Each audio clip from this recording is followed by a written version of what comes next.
This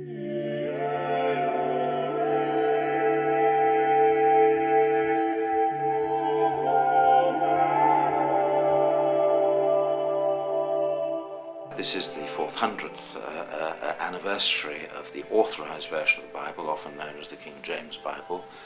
Christ Church is a church that uses that Bible for all its services, along with the Book of Common Prayer, so it was a particularly suitable venue for a read-through of the whole Bible. I think that the authorised version of the Bible, although it's not used a great deal now in a lot of the church, is nevertheless there in many people's minds and can be used in order to bring people closer to an understanding of God and of his truth.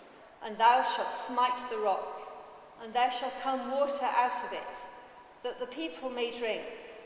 And Moses did so in the sight of the elders of Israel.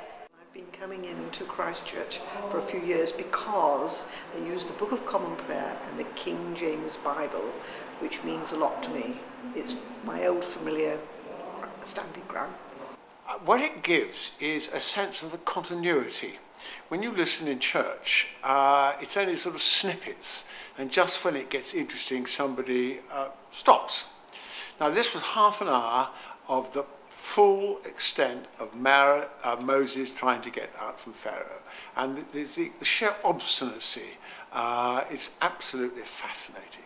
Then Pharaoh called for Moses and Aaron and said, "Entreat the Lord that he may take away the frogs from me and from my people, and I will let the people go, and they may be sacrificed unto the Lord." And Moses said unto Pharaoh, "Glory over thee. When shall I entreat for thee and for thy servants and for thy people to destroy the frogs from thee and thy houses, that thou may remain in the river only?" And he said, "Tomorrow." And he said, "Be it according to thy word, that thou mayst know that there is none like unto the Lord our God." Today is the first day. We've got a pretty full list. There are one or two slightly thin patches, but they are getting covered, and I think something like 300, 350 readers will be involved overall between today, which is Monday, and probably Friday evening as we hit the apocalypse. I'll enjoy reading it because I just love the language. And I've just listened to where we are in the Bible today, and it's in certainly one of the more interesting bits. We're not going to have a list of names, we're actually going to have part of the story of the children in Israel after they've come out of Egypt and wandering in the desert. And I shall enjoy that because I think there are some good stories there, and there are some very profound truths about the way that God relates to his people. "For the God of my father," said he, "was mine help, and delivered me from the sword of Pharaoh." And Jethro rejoiced for all the goodness which the Lord had done to Israel, whom he had delivered out of the hand of the Egyptians.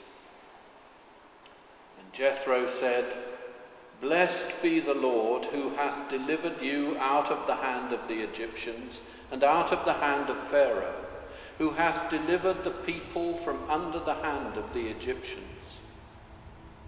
Now I know that the Lord is greater than all gods, for in the thing wherein they dealt proudly, he was above them." I hope to celebrate the Bible, because that's essential to our faith, of course.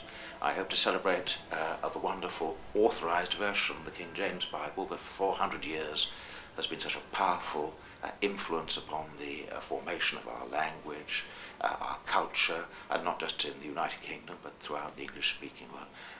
I hope too that we will make friends through this exercise. We've met all sorts of people. I hope they'll know about us, and I hope people will come to learn about the more traditional kind of Church of England style, which is reflected in the worship of a church like Christ Church, Broad Street.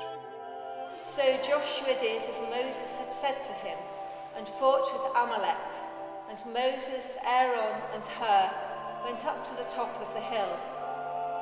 And it came to pass, when Moses held up his hand, that Israel prevailed.